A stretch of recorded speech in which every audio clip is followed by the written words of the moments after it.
Hey, we are live on for the Tuesday Red Room for the Phoenix RIA. We're also live on Viking YouTube, Just for Flips YouTube, Luke's Facebook page, my Facebook Yes, page, sir. and the RIA's Facebook page. And just so we're all aware what's happening, I've got this hat on to make it sure we don't forget. But Absolutely not. today, we've talked about a lot of acquisition strategies over the last few months. We've talked about subject to novations, wholesale, I think we've marketing. We keep talking about all that. So I thought maybe we should just go to the other side of the equation and talk about Dispo. And what's good is I've been doing Dispo for 20 years, and Luke's been doing Dispo in his own way, and Dispo's actually in northern Arizona and also in Phoenix. So Yep. we'll just go into that and talk about some strategies that we can get to how to sell your home. Everybody talks about how to acquire the home, but how do you actually get your home sold? How do you move it? Exactly. How do you move it? So I know when I first started out, before I got the systems in place, it's like it was back to texting, and you're reaching out to your actual clients, Yeah. and then the email system got put into place, and I've gotten a little complacent with my Dispo because I just have an email list. But Right. I think actually reaching out to the customer, which I think you do quite a bit of, and actually, like having a customer relationship versus just doing the email blast, right? Right. Well, I mean, I think you guys got to realize Chris is the king of Dispo. I mean, honestly, he's the king. He's the kingpin of Dispo. So obviously, his route for Dispo is going to be much different than mine. Where I don't have a massive email list and all this put together. Where you do. So it's like when it is separate like that, and when we also do some virtual wholesaling, it just makes a difference. So yeah, I mean, I think I've mentioned multiple times about our story, a little bit about kind of how we first got started and everything. But I know a lot of times when you don't have that massive list, what I recommend is getting aligned with someone like a Chris, right? So then if you're aligned with someone like that, then you can send them your deals, and they can move it, and they're going to be able to typically move it at a much higher price than you'll ever find someone for. And the reason being is because they've spent those years, they've put that time into it of building that out, so that they just end up getting, more offers. They end up getting more offers. They get higher numbers for their deals. So that's something that I highly recommend. But again, if you are, let's say you're in a different market where maybe, you don't have a Dispo company like Chris, or maybe you're not at that point yet. Like when I first got started before I met Chris, what we were doing is we were going to meetups, because when you go to meetups, you're going to get with like-minded people where, you might end up just talking to some people, and then someone ends up saying, hey, I'm actually looking for flips. Right. So that's a really good spot. Our House of Viking, we literally just sold a deal to a guy in our House of Viking, because it's exactly that. He was looking for deals, and he came to the House of Viking and said, hey, I'm looking to buy a deal right now. And we ended up moving one right away. So I mean, like, meetups are a great idea when you're first getting started. Another thing you can do is you have a lot of times where you will have people that, and again, I'm strictly saying if you do not have a Chris in your market, or if you have not, made those connections yet, you can go on those, if you see bandit signs on every corner, right? When you see bandit signs, call those bandit signs, call them and see who's answering, right? Someone answers, and you say, hey, I've got a deal. Would you be interested in buying it? Odds are is that person actually has their bandit sign out there. They're either looking for buyers or they're looking for sellers. Right. So that's another good way to literally just get connected with people that are doing that. We actually, Jake and I sold our very first property we ever put under contract on, we sold it on Craigslist. So we looked up what's it called? Handyman special, right? We listed it under handyman special. Someone reached out and they said, hey, I'm a handyman. And I literally actually just looked to buy off-market deals on here. Because again, you got to keep in mind, there's other people that are out there that also do not have access to great off-market deals. And so they might be searching in these weird places like Facebook Marketplace or Craigslist or OfferUp and stuff like that. And so that's always another option that you can always go after. And so again, these were what we did. Yeah, and that you said that, I think, there's plenty of Facebook. There's I think Scottsdale wholesale, there's Right. Phoenix wholesale. Like if you actually get a deal, um, you can put it out there on the Facebook platform but Yep. just don't put the address up, because the problem with putting the address up is there's some not some good people in the town that will No. knock on your door behind People you. will absolutely do that, guys. So, like Chris is saying, do not make that mistake. Say you have a Never deal. You never can, put the address up. yes, you can say what city it's in, and make them reach out to you before you kind of vet them a little bit, and then decide whether or not you want to give them the address or not. Yeah. So yeah, the best way to build, like another way to build the database is go onto these groups, Scottsdale Wholesale, Phoenix Wholesale, whatever, and go, hey, I got a house at Yep. 56th Street and Greenway, 2,200 square foot with a pool, 4-bed, 3-bath. DM me if you're interested, because then you can get that inbound DM. You can ask them for the information, and then you can give them access and schedule all of that as well. Yep. Plus, you're actually having communication with them. You can get their email. You can start building your Dispo list, right? So another little trick to building the list. Absolutely. And then again, once you end up finding your Chris, then life becomes easy. It becomes much, much easier. And so, for us, to this day, we have probably a handful, right? So we've got maybe 5 to 10 buyers that we know certain buy boxes. And, if we get stuff in certain areas, or, if it fits someone's exact buy box, we know that we'll send that to them first. Because a lot of times, we have, and again, we don't do it with a lot of people, but we know that these people that we do use for that, we know they'll close, because that's a big Yep. thing. We know 100% they're going to close. They're not going to say yes. And then when you're asking about earnest money, it's not in, and you're trying to track it down. So that's a huge, just peace of mind. That's nice to know. So we'll send it to them. And then typically what we do is, if none of our main guys that will buy it, because these guys will also typically pay a little bit more as well. But then if these guys are not interested, then immediately we go straight to Chris, and then it gets sent out. Yeah, and on a big scale, it's, if you're in the business and like you have your acquisition teams, you have to treat Dispo in the same way. I have a virtual assistant that just builds my Dispo list Right. full time. That's all they do. It's full time. They build Yeah. my Dispo list. So, and that's a combination of Facebook, and then ordering cash buyers list for like the last 6 months. And I know that sounds like, why is it just 6 months? I just want a cash buyers list. Now, I mean, people move in and out of this business. I'm sure there's some fix and flippers that maybe had only been in the business a year and ran into the third and fourth quarter of 2022 that got walloped, and they Yes. may not be in the business anymore. Anybody that had probably been in the business 3 or 4 years, like Luke, you probably took a lump or two, wouldn't you say? Ooh, last year? Yeah. Oh, we took too many. Yeah. We lost a lot of money on a good amount of deals. We obviously made money on deals as well, but I mean, yeah, last year was the roughest year that we've had in business since the beginning years. So I mean, we've been in business for 8 years. But if you didn't have, can you imagine last year if you didn't have the 8 years prior to help you get through last year? No, right? I couldn't imagine. And then, like you said, that's the type of people where when you were trying to do volume, and if you did not have a lot of knowledge in what you were doing in the industry, yeah, those are a lot of the people that did go down. Yeah. So, continuing to build your Dispo list, and if you're just starting out, obviously, doing the reach out, and then, or you're using your cash buyers list, you can actually figure out, you can actually search that LLC, take a few minutes to just run through and put it up on Maricopa.gov and go, oh, okay, this LLC is just bought one property. Yeah. Oh, this LLC bought 10 properties. Well, you can add the guy on that's maybe just bought one property, but the guy that's bought 10 property is probably worth a phone call, right? Absolutely. The phone and, talking to somebody. So No doubt about it.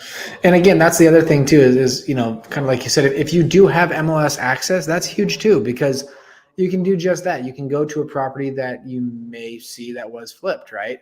So then you go to these properties that you see were flipped, and I mean, whether they made money on it or lost on it, it doesn't matter. It really just comes down to the fact that you saw that they were flipping, right? And so you can reach out to them. You can pull up the LLC that bought the property, and then you can just pull up the LLC's information and skip trace it and pull the number on it. And you pull the number on it, and you can say, hey, I saw that you just did this property. You just flipped this property in this area. Would you be looking at possibly purchasing another one? Because I've got one in the area. So again, that's a slower play, but that's Chris. That's ultimately what you're doing as well, right? With your VA. yeah, no, I'm just like constantly, I do a variety of, like, it's so big. I do the cash buyers list, but I also run through the agents, right? Yeah. Get the agent list, and I do an outbound text. Outbound text to homeowners, which we do. Like, homeowners are a little rough around the edges. Yeah, the agents are actually a little receptive to your text message. Like, hey, add me to your buyers list, because they might have an investor coming through that they can get a deal on. Yeah. Um, Now, Chris, do you let them double end it? Is that how you go? Is that how you try to get the deal? Yeah, no, on the acquisition side, we let we say, hey, bring us a deal, we'll let you double end it. Kind of exactly. that's the acquisition side. The agent outreach side, we definitely work. Hey, you can double end it. You can take 3%, 4%, 5%, whatever, the whole 6%. As long as the deal makes sense, yeah, exactly. Yeah. No, we do the exact same thing. We make sure that when we're reaching out to agents, that we will say, listen, if you sell it to us, you're going to be getting that full 6% or whatever that price, that number ends up being for them. And obviously, what that's going to do is that's going to give them more reason to want to go with you. And then the other thing is too, guys, if you do get that right, don't make sure you're performing. Yeah. Because if you're not performing, they're not going to do another deal with you. So that's a pretty important piece of. I wouldn't even say it's knowledge. I think it's more so just kind of common sense. But if you want to continue relationships with people, make sure that you're doing good business. But believe it or not, it's kind of crazy to say this, but you actually probably do need to tell people that.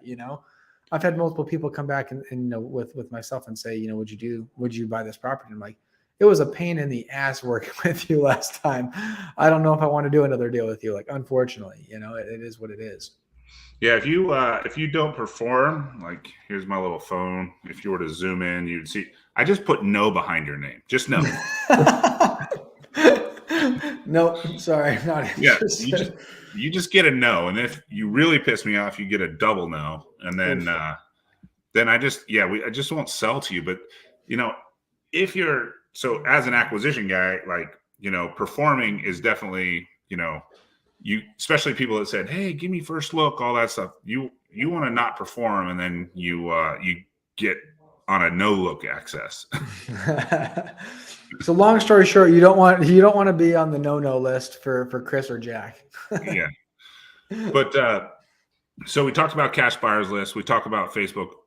We talked about actually not just adding them to your list and blasting an email, because just FYI, if you don't, most of this stuff is going to go to spam folders. And I think you do mainly this, Luke, is like you said, you have your 5 guys that that'll close. Yep. And then you reach out to them. So it doesn't really go on a list. It just goes to like real buyers. Yep. It's a text. We do a text. I'll do a text to those handful of buyers. They get a text message. And I'm on that same basis with other agents and other wholesalers as well, where, before they blast something, they'll send me a text and say, hey, will you take this at this? And then, because again, they know that we're going to perform. So again, that's why that gets to be so important, is because you want to be the one that's getting those text messages ahead of time. If you can be the one that's getting the text messages ahead of time before they get blasted, that means you're doing something right. Yeah. And, also when you, a good way to get shut down on a Dispo list, whether you're using MailChimp or want to Constant Contact or iContact, don't go buy a list and upload it and send it. I mean, that's the fastest way for your mail server to shut you down. And then so even if you get an agent list, or, get approval to add them, even if you just use your virtual assistant and a simple text software, Yep. upload it, cash buyers list, agent list, whatever, Yep. just simple text message. Hey, I'm Chris. I've been wholesaling here for 20 years. I noticed you've been buying recently. Can we add you to our list? So you're asking Yeah. for permission. You're not just uploading the list. I've had plenty of people reach out to me and like, Chris, like my contact shut me down. I'm like, did you just buy a list? Like, yeah, 20,000 records. And I'm just like, yeah, they like if the spam number hits over a certain number, they lock you out of your account, you're done. And and they won't even let you back. Like they won't even let you back into that service. You're going to have to go find another service because they're onto your game. Yeah, exactly. No, so how that, I'll just kind of give an example how that dispo looks for us, like on a weekly basis. So last week we bought 5 deals. So we bought 5 houses last week. One of them was just an immediate. It was in an area that we're not super familiar with. We have a small buyers list in this area, so it was in Tucson. So sent it to my Tucson buyer, and he ended up taking it. So we moved that one right away.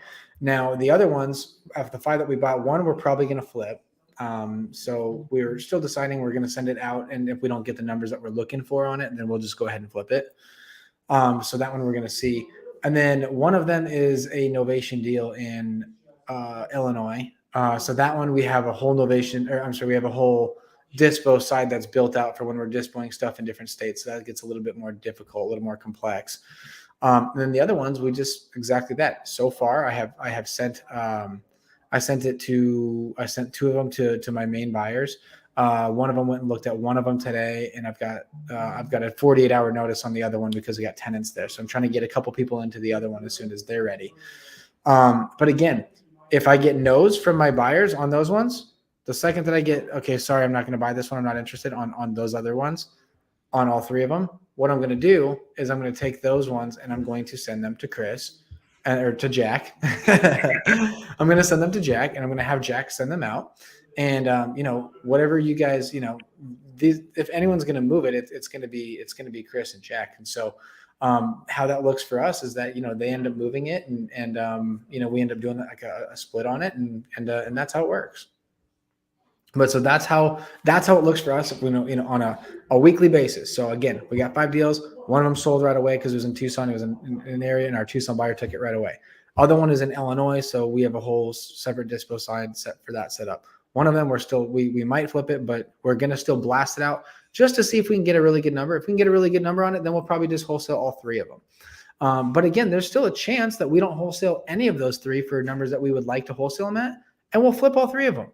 So I mean, again, like that's just how we do business. We're not the cancellation type. We don't like to do that. It doesn't give your business a good name, and not only that, it's just if we're going to commit to something, we're going to commit if it's a deal. And so, the last thing that I'm trying to do is cancel on deals, and so no matter what, we know all of these deals that we have bought are deals, and worst case scenario, we'd close on all of them. And whether it's a relist or whether it's a light rehab or whether it's a full rehab, and again, that's why we talk about this all the time, but having these tools in your belt of being able to do all that stuff.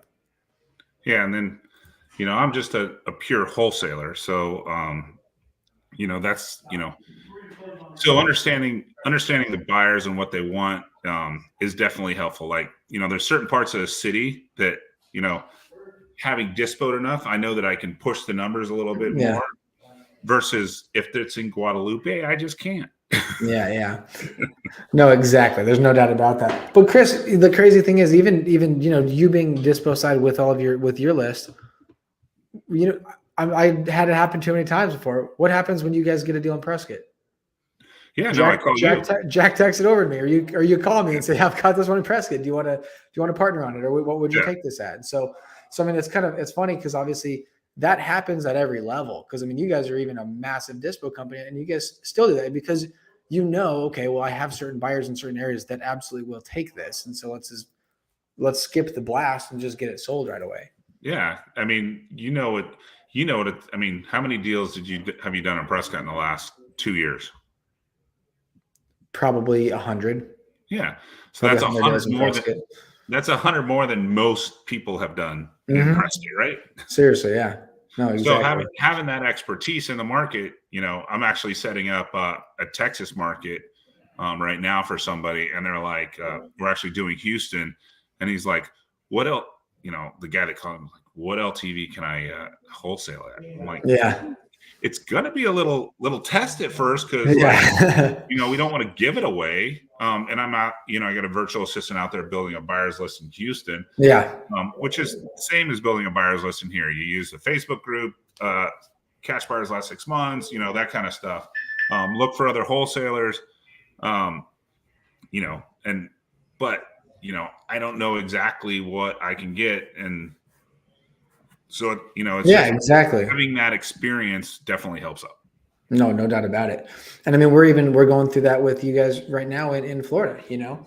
Yeah. We're not, you know, we haven't, because you've been working on this buyer's list for what I think you said the last 2-3 years or so. About a year. A year. Okay. Yeah, it's a 5,000 people. It's not the 11,000 people I have in Phoenix, but it's still a decent number. I mean, 1,000 people look at a send out, which, I mean, that's a 33% open rate. That's not terrible. Actually, no, 1,000 look at a 5,000. That's a 20%. Yeah, but still, that's really good. And so I mean, obviously, we're going to probably go through some, exactly what you said, maybe some small growing pains in Florida of really kind of getting an idea of what things are moving for, you know, in certain areas. But again, like, this is the thing, is that, you know, I don't view nothing is ever a failure. That's what people always, like, you know, don't understand that, where it's like, this is learning. We're learning this. We're jumping into new areas. We're learning.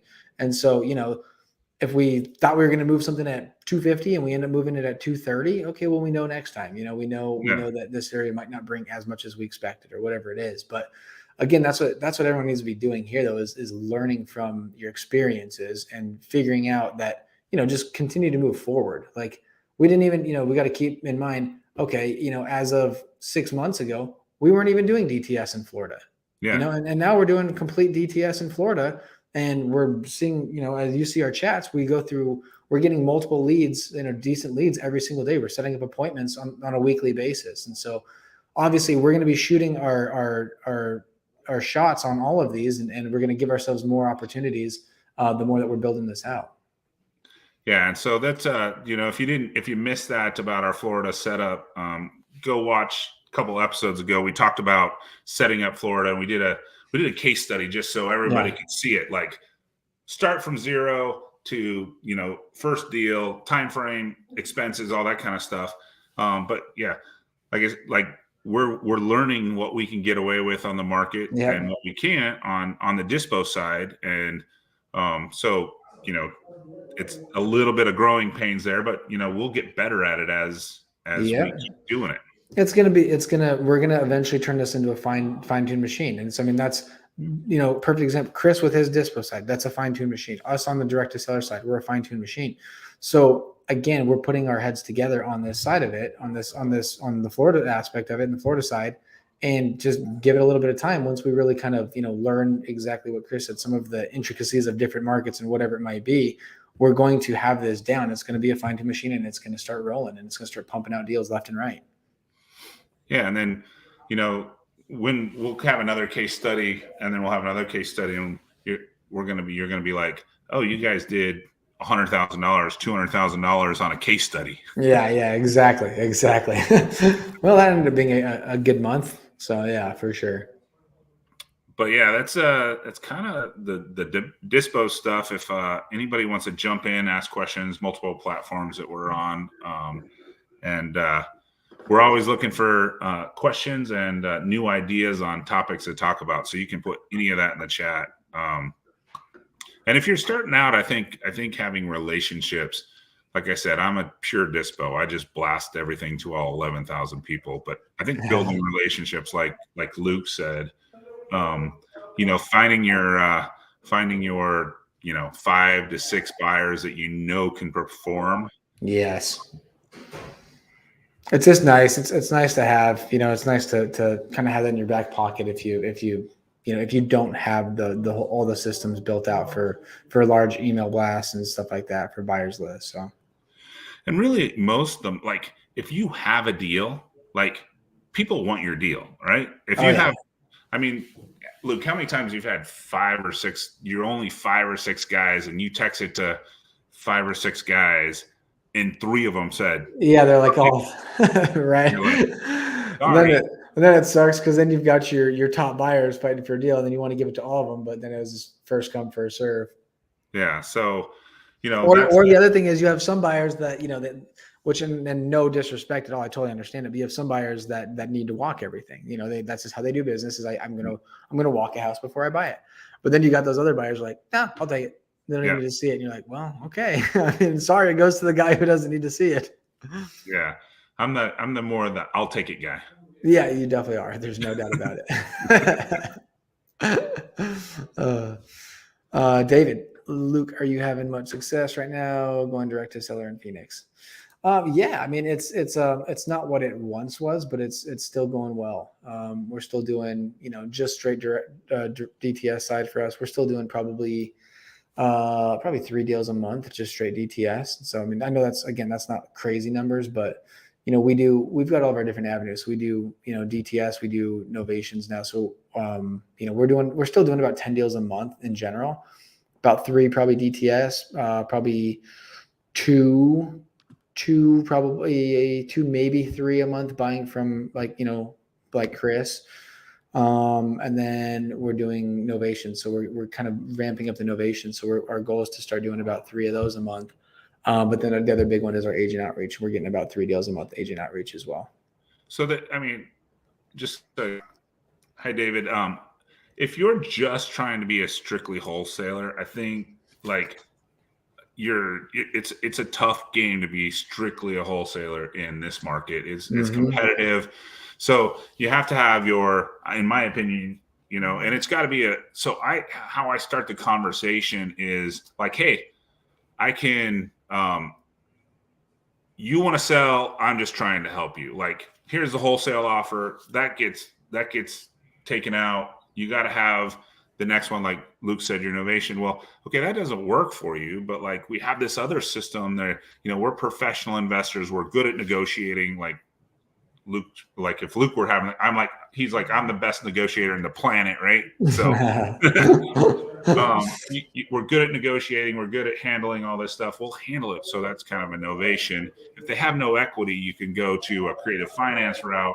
Yeah. Or you have like Luke's wife on the team that's like an agent, like, hey, you want to get the best deal, like put it on MLS if you want the best deal, like, but if you're just strictly trying to be a wholesaler, it's very tough very tough to go that route right now. There's just and again the thing you guys have to realize, and again we talk about this every week too, especially lately, but when there's only 12,000 houses on the market, there's just not a lot of opportunities. There's just not a lot of deals going around right now. So I mean, with that being said, like, yeah, you have to go other directions. You have to. I mean, unless you are just dialed to the nth degree, which again, there's just not a lot of people that are. I mean, and again, you got to keep in mind, we've been doing this for 8 years. If we strictly just went DTS and that was it, I mean, yeah, we'd probably double down more on the DTS side. So we'd probably end up doing more deals, more than 3 a month. We'd probably, maybe bump that to 5 or so. But again, like, it takes time to build stuff out. And so, I mean, again, if we went just strictly that route, we would probably only be doing about that many deals. And so it's difficult to go just one route right now. Yeah. So that's my opinion. Like you said, your novations, like just having that tool to switch that from a wholesale deal to a novation, like, I mean, it's an easy switch conversation, in my opinion, especially if they can't get to your wholesale side. They obviously clearly want to sell. You built a rapport with them already. Like it's an easy conversation to have. Where it just gets difficult is when it starts getting into the contract work and whatnot. Yeah. But the conversation, that conversation is not difficult to have. It's literally just saying, this doesn't work for us on the cash side.